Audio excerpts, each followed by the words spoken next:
às vezes demorando um tempão fazendo maquiagem antes de ir para a igreja, e desperdício.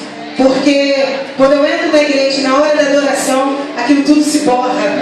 Eu saio correndo, vou pro banheiro e a cara, em vez de ficar bonita, fica toda feia. Mas é por causa da presença do Espírito de Deus. Ela nos cativa. Nessa noite foi falado aqui, profetizado vidas. E o Espírito Santo falava no meu coração que Ele estava dando vida a lares que estão destruídos, a casamentos que estão destruídos. E Ele está lidando com vida nessa noite. Se você entrou aqui convicto que tu vai receber da parte de Deus, creia que a sua vitória é certa.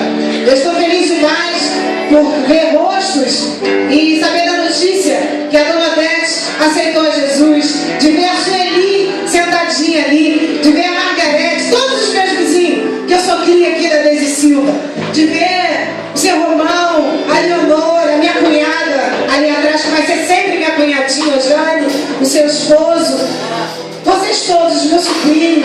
É uma alegria, pastor Luciano, ver a obra que Deus tem feito aqui neste lugar, de ver vidas sendo transformadas, vidas que precisavam ser alcançadas pelo Senhor, vidas que muitas das vezes eu dobrei o joelho e falei: Senhor, salva a Odete, salva o Marilson, salva a Leonora, e eles estão todos sentados aqui nessa noite.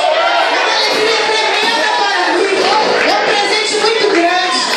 Eu estou em Londres há 7 anos, eu e o pastor Marcos estamos pastoreando ali. O Senhor nos levou ali para aquele lugar e muitas vidas também estão sendo resgatadas das mãos do diabo.